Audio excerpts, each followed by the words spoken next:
I want to bring in my guests. We are joined with the one and only Scott Ritter, man of the hour. Happy New Year, Scott. How you doing this morning, man? You doing all right? I'm doing okay, thanks. Yourself? Happy New Year to you too. All right, let's get this break first. There we are. Yeah, I'm doing good, man, and I'm happy to join you. Scott Ritter is a former UN weapons inspector and weapons mass destruction whistleblower, which is one of the reasons that I really wanted you on today. Scott, I have about two or three questions, if I can get them in. The first one, was a nuke dropped in Syria? And the reason why I asked this is because there were certain researchers who were pointing out seismic activity and an increase in radioactive activity at the same time Israel just so happened to drop that weapon in Syria. It was a terrifying explosion associated with that weapon. You would know. You're the man who investigated this stuff for a living. Give me your verdict. The answer is no. No, a nuclear weapon wasn't used at all. First of all, if you understood anything about Israel's nuclear weapons program and their policy, and its relationship with the United States, it would be an act of suicide for Israel to use a nuclear weapon, because it would confront the United States with the fact that Israel is a nuclear power publicly. And the United States would have to take certain legal measures towards Israel. This is why back in the late 1960s, Richard M. Nixon and Golda Meir worked out this whole notion of, deniability. And there are measures that Israel has agreed to take that would lead up to a decision to reveal publicly its nuclear weapons capability. None of those measures were taken. So in order to accept this, you just have to accept the fact that Israel, out of the blue, for no reason, decided to drop a nuclear weapon. Why would Israel use a nuclear weapon on a target in Syria? Why? There's no reason, none whatsoever. It's not an existential threat. They were eliminating what was, by every admission, an underground ammunition storage facility. The reason why you saw such a big explosion was that all the ammunition went up at one time, a giant explosion. But it's not a nuclear explosion. So first of all, just from the logical perspective, no. Second of all, we have sensors all over the place that are designed to detect, the use of a nuclear weapon. None of those sensors were activated. This wasn't a nuclear weapon. The radiation that's being detected is not the kind that you would expect to see with the use of a nuclear weapon. The seismic activity, I know there's people out there saying that that it showed certain characteristics, etc. It Right. showed the characteristics of an ammunition dump being blown up. There was no nuclear explosion. That would have been detected by satellites that are designed to detect just that. And the radiation is unique to a nuclear explosion. In short, the answer is not just no, but excuse my language, hell no. Hell no. It's a ridiculous assertion. It makes no sense. It passes no logic. It's just put out there. Look, I'm as anti-Israel as one can be. I don't support their policies, etc. But I'm also somebody who's fact-based. And the facts just don't align on this one. I don't mean any disrespect for the people who have put out, their analysis of this, but no, the nuclear weapon was not used by Israel against a target in Syria. Fair enough. I accept that. I mean, you would know better than I would. I think the reason why people will come to that assessment is not so much that they hate Israel. I think up to this point, they've acted with impunity. And any and everything that they've done up to this point, the U.S. has effectively backed or co-signed. For example, if you look at Blinken, if you look at Kirby, Sullivan, all of these people have basically said, nothing to see here, folks, there's no genocide. And even when the U.S. puts out their own statements about starvation, the U.S. tamps it down. Hell, we just got the report that the BBC was literally changing or softening their reporting in order to shape it, in order to not make Israel look bad. And so, in a world like that, where reality is fundamentally denied, then yeah, people may come to certain assessments based on their own, let's say, expertise that may not necessarily be up to snuff. That, yeah, this may happen, and no, there won't be consequences for it when it does happen. But I take your point. I do take your point, that this wasn't necessarily a nuke. This was just an explosion based on the bombs on the ground that they were blowing up. Fair enough. The other question that I wanted to get to. Let me just throw in one last thing on that. Please do. At a time when, Israel has indicated the United States that Iran's nuclear program is of an existential nature to Israel, and that they want that program eliminated. The last thing Israel would do when the United States appears to be focused on, with the incoming Trump administration, showing that it's ready to enter into negotiations with Iran, who appears to be ready to enter into the same negotiations to bring the Iranian nuclear program within parameters acceptable by both Israel and the United States. The last thing Israel would do is use a nuclear weapon that would legitimize an Iranian nuclear weapons program. I see. So there's just so many logical things out there. When people start throwing data out there, I've seen radiation spikes and all this stuff. All I have in front of me is a piece of paper. What I'd really like to do is have the actual data itself, to see the sensors and all this kind of stuff. And then, because I am not, and I'll just repeat this, I am not a nuclear, physicist. You are not looking at a nuclear scientist here. This is a Marine. But the thing that made me effective when I was in the United Nations is that I had the ability to reach out and touch the best people in the world, the genuine rocket scientists, nuclear weapons designers, and all this kind of stuff, and bring them in and say, hey, here's the data. What does it mean? And they would look at it and tell me what it means. I would like to be able to do that, but I'm not in a position to do that as a private citizen. So even though I come at this with a very strong assertion, I haven't run the numbers. I haven't seen the original data, and so I don't want to denigrate those people who have done the work. But I'm just saying, from a logic standpoint, and from the things that should have been triggered, there are things that should have happened had Israel done this, things that would have, the detection capabilities that would have, sent alarm bells ringing, and none of those went off. What we're getting is an indirect analysis of this by peripheral observers, not the principles. There's the Comprehensive Test Ban Treaty has a series of primary and auxiliary seismic stations that are designed to detect nuclear explosions. None of these were triggered. There's radiation detection systems throughout the region. None of these were triggered. There's overhead detection capabilities. None of these were triggered.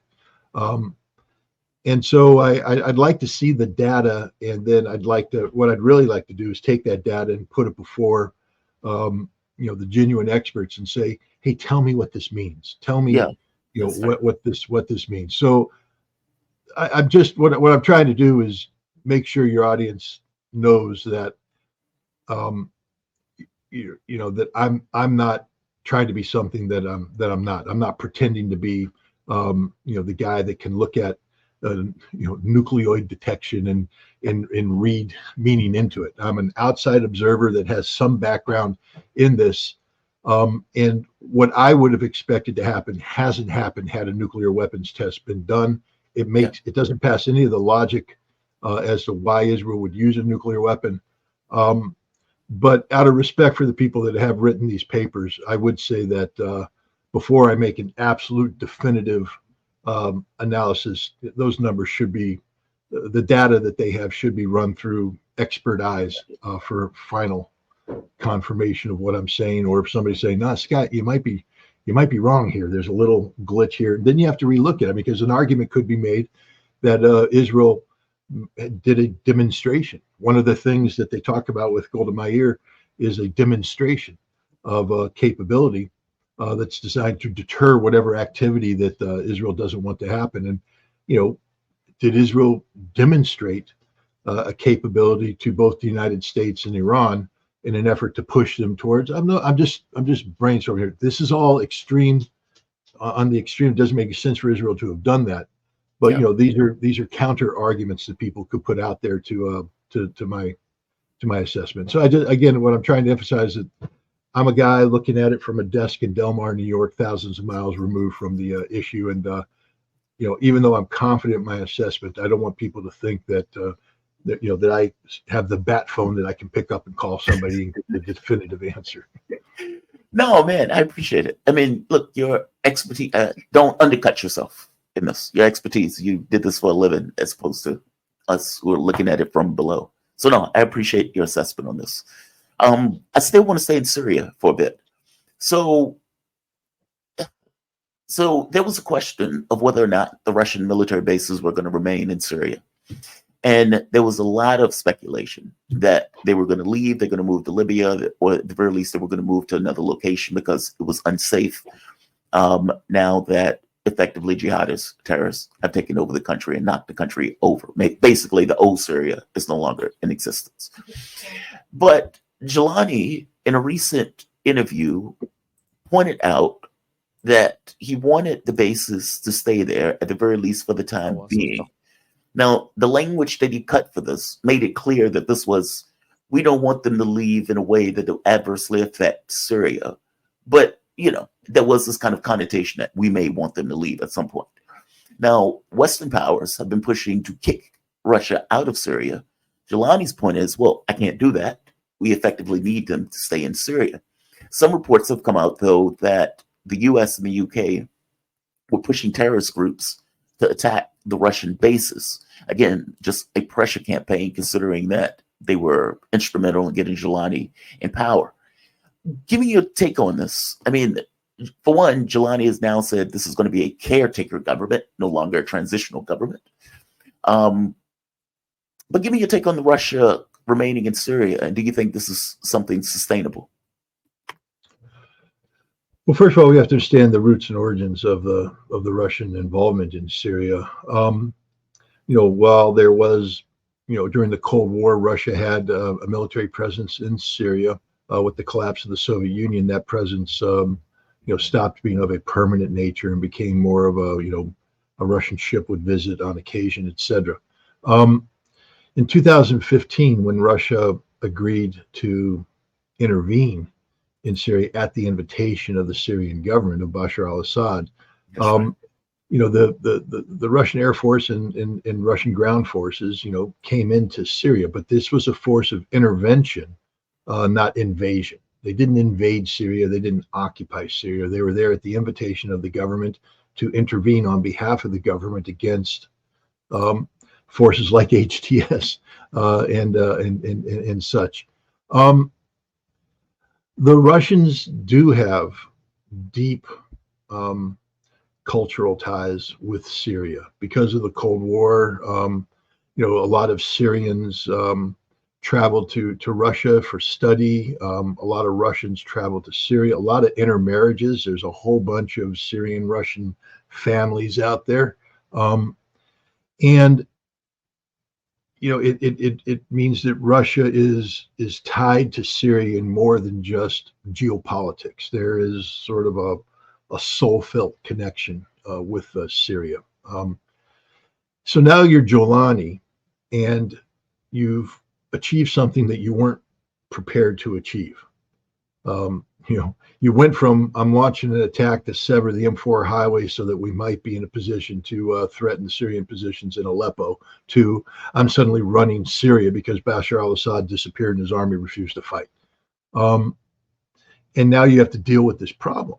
And it's a huge problem, one that is looking like it's transitioning towards civil war. So now you're it. You're the one. The buck stops there.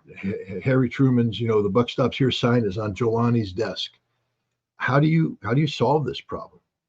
the West isn't there to help you. They've all come in and lined up with you, but have they lifted the Caesar sanctions? Have they, start pouring in assistance? No. And Turkey doesn't really know how to handle you either, because this creates a problem. This vacuum, has created a problem for Turkey as well. Giuliani needs stability. And the Russian presence in Syria is a stabilizing force. The Russians have this relationship, especially with the Alawites. The Russian air base and port are in the Alawite section, Latakia. And as Giuliani looks at the potential of an Alawite uprising, pushback against the HTS, coming to power, I think he's looking at Russia saying, you don't leave yet. You're like that calming influence. When you have a dog that barks and that person walks in the room and the dog calms down, you're like, hey, stay in the room. Dogs, calm down. I need you to stay here for a while. And I think that's where Giuliani is right now with Russia, trying to find a balance between this Russian force of intervention, which Giuliani no longer is a use for. There's no reason for the Russian army to run around and bomb things anymore because Giuliani was the target that the Russians were bombing. In the same thing with the Russian military on the ground, there's no reason for the military to be out there to support the Syrian army, which has disappeared, effort to fight Giuliani. But on the other hand, if the Russians leave, that dog's going to start barking again. And that Giuliani doesn't want that. So I think right now there's this discussion taking place. Now the Russians have to decide, what advantages do they accrue by remaining in Syria? It's an exposed position now. And, it does set them up to, having, if things go south, they don't have the Syrian army to back them up. They don't have Hezbollah as their ally or Iran as their ally. They're pretty much on their own. And it's a very vulnerable state of affairs for the Russians. And so I think the Russians and Giuliani right now are sort of doing this dance of what do we want this to look like? What is the mission going to be? How is this mission going to take place? The Russians are, saying that these bases could be used for delivering humanitarian goods, which fits into the notion of Russia being a force of stability for whatever post-Assad Syria ends up looking like. So I think that's where we're at right now, with both sides trying to figure out what exactly they want to happen. Both sides agreeing that Russia could be a very positive influence, but then the question is, how do you make this happen that doesn't put Russia at risk? What happens, for instance, if Russia agrees to stay and then the Alawites rise up against Giuliani and declare that Latakia now is a HTS-free zone, its own independent state? Does Russia now side with the Alawites, who were the former Assadists who invited them in? Or does Russia honor whatever agreement they have with Giuliani to either remain neutral or move it? It's a tricky thing. And so I think there's a lot of diplomacy that's at play here right now, that, we're not. I think when you look at what the Russians and Giuliani are doing right now, it's like watching a duck on a pond. And the duck's just sort of floating on the water serenely. And you're like, man, what a peaceful. Go under that water and you see those feet doing this. And I think that's what's happening right now with the Russians and Giuliani. Is it's looking serene on the top, but underneath there's the feet just flapping around trying to figure out what the heck we're going to do and how we maintain this thing to be stable. Well, that's a good question. I mean, it sounds like you consider this to be a crisis, which I do too. I was reading one of your tweets yesterday, and you pointed out, you said this post, in fact, I'll just show it just so the audience can see what I'm talking about, because I want to get your take on it. I want to get your thought process in it, because I agree with you, by the way. It says, this post may anger many. I don't care if you're a Muslim and you support what is going on in Syria today. You only prove that others are saying about your religion that a faith born of violence and intolerance. Now, I personally believe that Islam is founded on principles of peace and tolerance, which is, in my mind, tells me that those so-called Muslims who cheer what is happening in Syria today are in fact anything but Muslims. They are unbelievers, kafir, and should be treated by the Islamic world as such. And you put on apostates who should be eradicated with extreme prejudice, and the non-Muslims who should line up to help in this extermination. Syria is about to be turned into hell on earth, all because we fooled ourselves into believing that an Al-Qaeda terrorist named Jelani could be reformed. You can't reform evil. Unpack that for me and for the audience to give your take on this, because I've seen these people celebrating what I consider to be an outright disaster for the local communities that are there. I mean, the West is scrubbing those videos of people being beaten, killed, heads chopped off, dragged through the streets, and they fundamentally scrubbed that stuff from mainstream media and have just talked about this as democracy, that they put a terrorist in and called it a democracy. It's astonishing. Unpack that post for me and for the audience. Now, let's start off with the premise that there are a lot of people who oppose the regime of Bashar al-Assad for legitimate reasons. People who had legitimate grievances against Bashar al-Assad, both dating back to the policies that were enacted by his father Hafez al-Assad, and by policies that were enacted during the time that Bashar al-Assad was in power. So I'm not saying that if you oppose Assad and you are seeking to remove him from power, that you are, non-believers. It's not what I'm saying at all. What I am saying, though, is the Muslim world has been struggling for some time now to convince the non-Muslim world that it is not a religion of terrorism and violence, that Al-Qaeda, Al-Nusra, HTS, ISIS, that these are not real Muslim movements, that these are movements by people who have perverted the cause of Islam, taken the cause of Islam and perverted it, that is not Islam.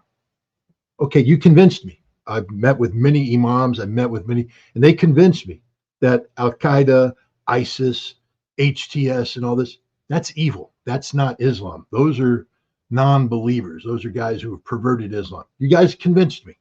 So why the hell are you cheering now that they came into power? You see what I'm saying here? You can't have your cake and eat it too. You can be against Assad and cheer his demise. Now, if you're Palestinian, you're doing that, you might as well just slit your own throat, because Assad was that which enabled the axis of resistance to support Hamas, to support the creation of a Palestinian state. So if you're cheering, Assad's demise, you're sort of cheering your own demise. And I've pointed that out too, but this is separate. This is about people who say they're Muslims. And I went down to Tampa, Florida, and I met with, anti-Assad Syrians who were all about the piety of Islam, and swearing to me that they would never let harm come to a Christian, that they would fight and die. Then why are you still in Florida? If you tell me you would never let harm come to a Christian, why aren't you in Syria right now defending the Christians against HTS, Al-Qaeda, this terroristic mentality? Jolani can't be reformed.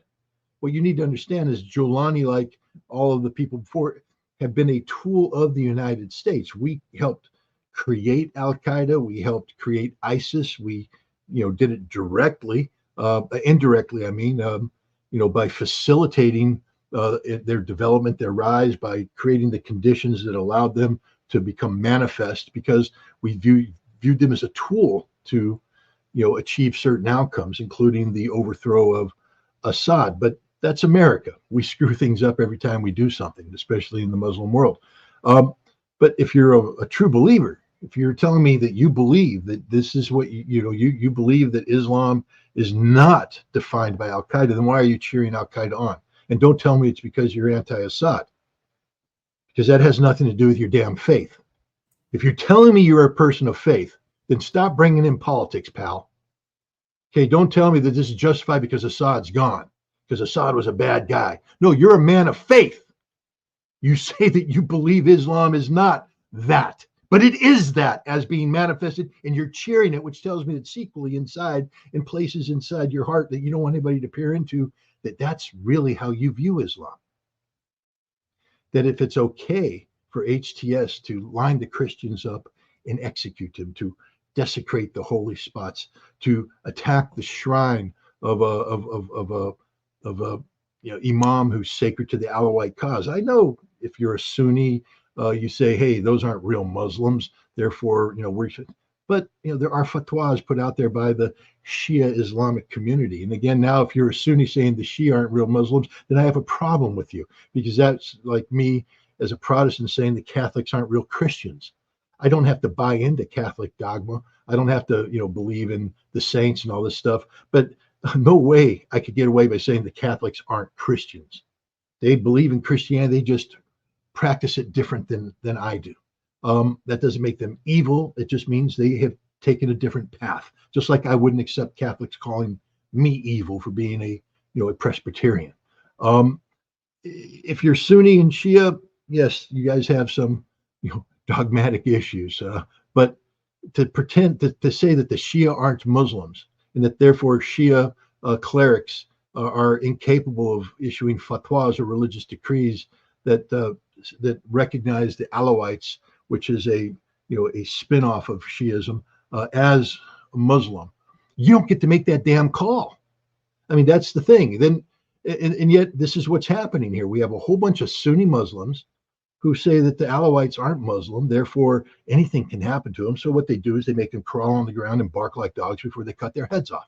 They burn their shrines. They attack the shrines that are sacred to the Shia faith, such as there's a mosque outside of Damascus, to Saida. You can't be Muslim and tolerate this. You can't be Muslim. You can't be the Muslim that the Islamic community convinced me exists, a religion of peace and tolerance that condemns these actions. You can't be part of that community and then tolerate what's happening in Syria right now because it's politics. No, that means that your faith is corrupted. And this is the point I'm trying to make. If you say you're a Muslim, I'm a Muslim, and I'm a man of peace, and I have rejected Al-Qaeda. I've rejected Al-Qaeda, but now I'm applauding Al-Qaeda. Then you are not a Muslim. You're not a true believer. You're kafir. This is my point I'm trying to make. And I'm confronting this community of Muslims, American Muslims, who claim to be pious people of peace, and yet they tolerate this taking place. And they tolerate by saying it's not happening.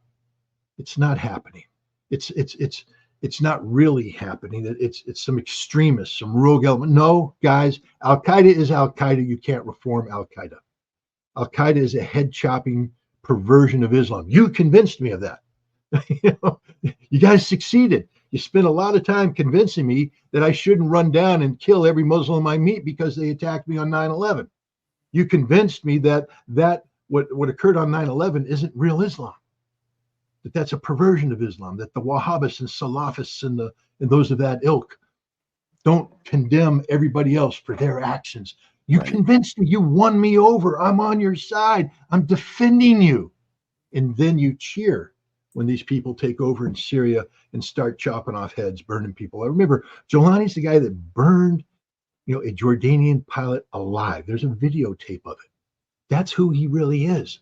Mm-hmm. Jolani's the guy that organizes the mass beheadings of people, the mass executions, the kidnapping and rape of Yazidi women. This is Jolani. This is who he is. He can't be reformed. That's who he is at his heart. Right now, he's in a position where he's they've dressed him up in a coat and tie, but the organization he represents is slaughtering Christians, slaughtering Druze, slaughtering Alawites as we speak. He's appointing, his own organization now to impose Sharia law. Now, Sharia law is Islamic law, and I guess every true Muslim wants to live under Sharia law. But the Sharia law that he's talking about putting in is extreme version of Sharia law that has no tolerance. And if you're a Muslim and you're saying that's okay, then you're telling me that Islam is not a religion of peace and tolerance, that Islam is what all the haters were saying from the start, a religion of violence and intolerance, that what happened on 9/11 wasn't an anomaly, but the norm. And that's why I'm calling it out, because it needs to be called out, not because I'm pro-Assad or whatever. Look, Assad was what he was, and he disappeared. I To this day, if I met him and I interviewed him, I would say I condemn you as a coward. You were the president of your nation and you ran away, leaving your nation, to be ravaged. You should have taken up an AK-47. You should have surrounded yourself with your last followers, and you should have died launching a counterattack against these people. That's what the president of Syria should have done. Died a martyr's death, leading a charge in defense of that which he claimed he believed in. But he ran away in the middle of the night, leaving his country exposed to this. So no, I'm not going to sit here and defend Bashar al-Assad. And the more that comes out, the Russians are now starting to talk about apparently what they knew all along, that Assad, in winning the war against HTS and others, he basically made himself unable to govern, that he wasn't able to adapt from wartime to peacetime and make the changes in society necessary to win the confidence of the Syrian people. And at the end, he was so isolated that the army wasn't willing to fight for him and the people weren't willing to stand up for him. So he was a failure as a leader. And then if people want to talk about the brutality of the Assad regime, you can throw that in there too as well. Arrest him, put him on trial, hold him accountable. But none of what Assad did justifies what's being done in the name of Islam today inside Syria, which is the desecration of Christianity, the desecration of the Shia mosques, the humiliation of the Alawites. No, that's unacceptable, intolerable. And if you're doing it as a Muslim, you're either telling me that's what true Islam is, or you're kafir, a non-believer. You can't be both. They put him in a suit and they said it was a phase in his 20s. And so they say it's okay now. I agree with everything that came out of your mouth. It's astonishing what they're okay with and allowing the people to do. They always say the person is a bad guy. So anything that happens is fair game, despite the fact that this stuff is happening to the population, not to the person. So no, Scott, I 1000% agree with you, man. I want to go to Russia for a bit. So apparently they have taken over Karahovo, or at the very least liberated Karahovo, depending upon your point of view. They're raising the flag, the Russian flag, over this building. And I have to admit, it gives you this, there's this famous image of waving up the flag over the Berlin once they took Berlin. It was like this just iconic thing. And you can imagine the level of pride and everything else associated with doing so. It evokes that. Where are we in this conflict? It seems that Ukraine is getting weaker. It seems that their capability to resist is getting far weaker, meaning they're losing territory faster than they were before. They're losing men faster than they were before. Where do we stand on the battlefield? And after that, I want to get to Bucha, because you have been very strong on that. You've been pushing back on that more so than anybody else when everyone else was claiming it was a massacre. But I want to get to current battle position first.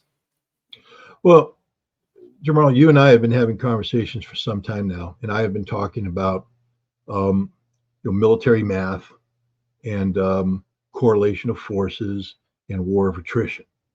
Now, I admit that I was far more optimistic about how quickly the situation that we're experiencing in Ukraine right now. I anticipated this would happen, earlier in the year. That I didn't see the Ukrainians holding on as much, but they've clung. Because I've been shocked.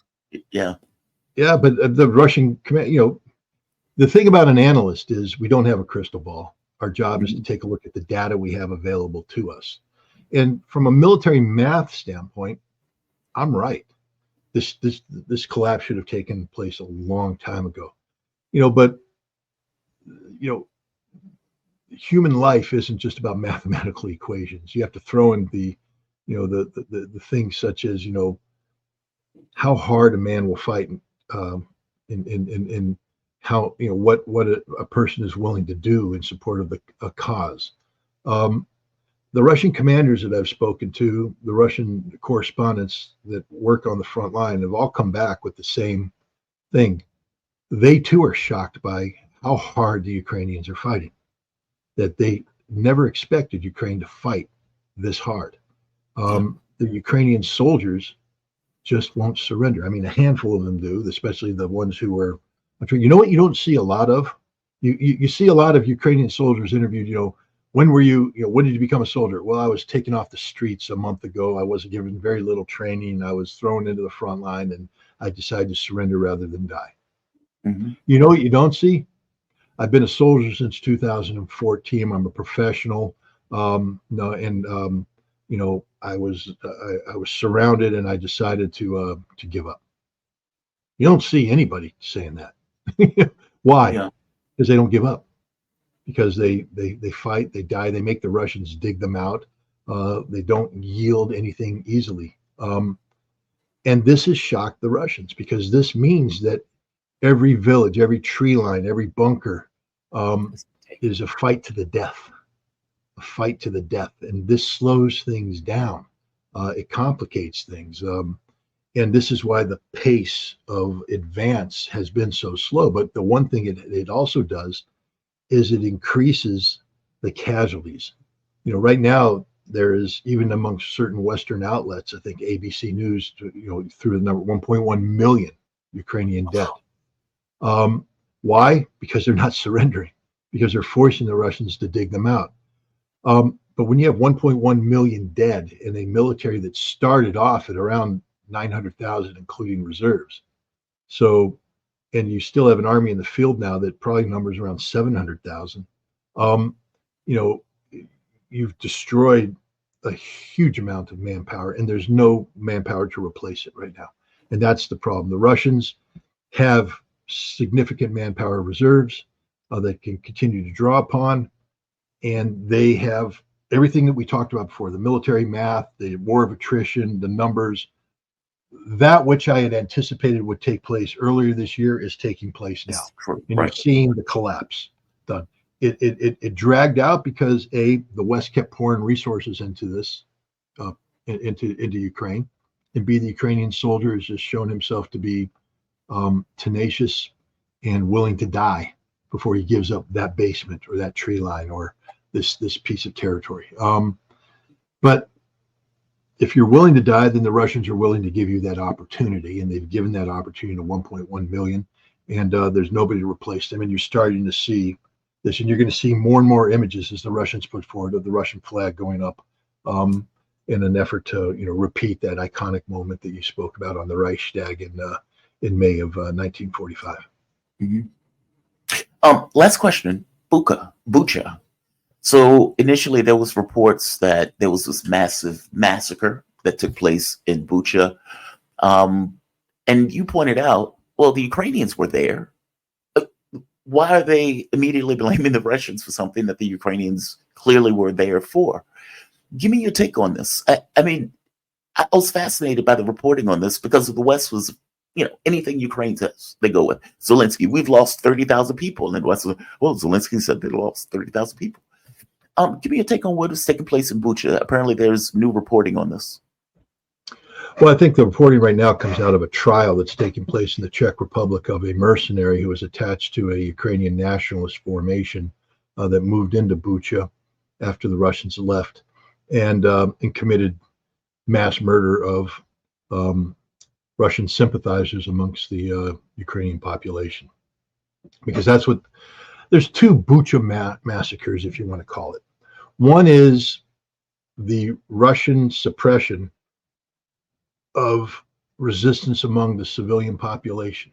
And understand this, that if you're civilian and you're using your cell phone to collect information about Russian military positions, and you take that cell phone data and you send it to Ukrainian artillery that then fires on the Russians and kills Russians, and the Russians capture you, you're going to be executed.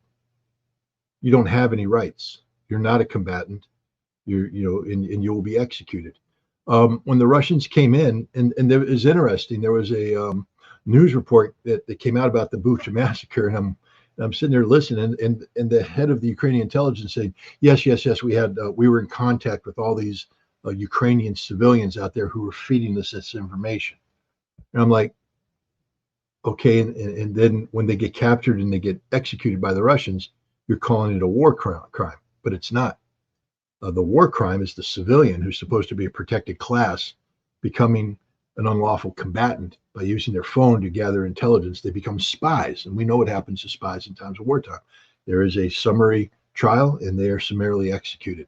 And so there was a lot of this taking place. And CBS News and ABC News and Frontline and everybody else went and got videos of the Russians bringing in civilian men into a room for interrogation, then taking them out and shooting them, saying that's the Bucha massacre. No, no, no, no, no, no. That's war. And that's the ugly reality. The other thing about war is that people die. Civilians get caught in the crossfire all the time. So the bicyclist who is bicycling right in the middle of a war zone and takes a main tank round, that's not the Bucha massacre either. And yet they've shown that image and saying, see, that's the Russians killing innocent civilians. No, that's innocent civilians being caught up in very brutal fighting.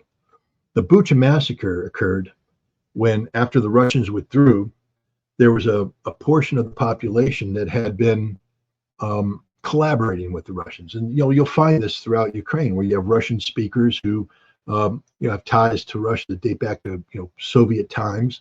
Maybe they don't support the Ukrainian nationalist government. And when the Russians came in, they were the ones who were selling eggs and selling goods to the Russians, etc. They were the ones who were hungry, and the Russians gave them the Russian military food packs. The Russians left, and these guys put white armbands on their arms, telling the Russians, hey, we're on your side. And they started moving towards the Russian positions to fall back with the Russians. When the Ukrainian forces came in, if you notice, the first thing that the mayor of Bucha came out and said is, things are normal. We've taken over, and, things are returning. He made no mention of a massacre. But that night, a Ukrainian politician came on her social media website and told people, stay indoors. You're going to hear shooting. Don't worry about it. It's our security forces who are coming in to cleanse. And then the security forces put out the Safari unit put out their own website that said, no, we're actively cleansing collaborators and saboteurs. Cleansing means kill. And so they admit it. There's a video that shows one of these people called the boatsman, and it's people saying, hey, they don't have our sign. Can we shoot them? Shoot them, shoot them, shoot them. This is what the Bucha massacre was. This was Ukrainian forces coming in and cleansing Bucha of the element of the population that were sympathetic to the Russians. And they shot them as they were trying to run towards the Russian position. They found them, they bound them, they executed them, they shot them. So that took place. Now, right at the same time this is happening, Boris Johnson in the West is flying into Kiev to convince Zelensky not to sign on to what's known as the Istanbul Communique, the peace agreement that had been initialed and ready to implement. Now, they had a problem though, but how do you explain why? The Russians, this withdrawal that the Russians were doing wasn't because the Ukrainian forces defeated them. The Russians were withdrawing as a good faith measure linked to the Istanbul Communique, saying, we promise you we're not here for territorial acquisition. To prove that, we're going to withdraw our forces from around Kiev, and we'll begin, withdrawing our forces from other places in Ukraine as well, so that you can see that we're negotiating in good faith. What they decided to do is to spin it as a Russian defeat, but you need to, people would say, hey, we could have peace. You need to convince them that there can't be peace. So you create an atrocity. So what happened is everybody rolled into they brought in the Western media, they brought in the Ukrainian media, they brought in all the war tourists and invented the Bucha massacre, showing these images and saying that this was the Russians gunning these people down. There is no evidence whatsoever that as Russia retreated, it gunned down anybody. All of the evidence that's available shows that these people that were killed by Ukrainian security forces as part of a cleansing operation. And this was known up front. I wrote this at the same time the world was talking about the Bucha massacre because the evidence was clear. They weren't, because remember, before they decided to make this a Russian massacre, they were bragging about cleansing. They were bragging about what they were doing. And this is the Ukrainians that talk about other areas where they came in. You have one senior Ukrainian official laughing on camera that they're going to have to do a census when this is over to find out who's alive, because they've killed everybody. We just take them, we shoot them, and we throw them down the hill. All the civilians, teachers, when the Russians came in and occupied the Kharkov area, around Kharkov, there were schools, and the students need to go to school. But the Russians said, if you're going to have classes in our territory, the teachers have to be trained to Russian standards. So they took these teachers into Russia, trained them up on Russian standards, brought them back into schools. When the Ukrainian forces counterattacked, they took these teachers and said, did you go to Russia for retraining? Well, we had to. We were occupied. We were told, no, you're a traitor. Pop, killed them. This is what the Ukrainians do.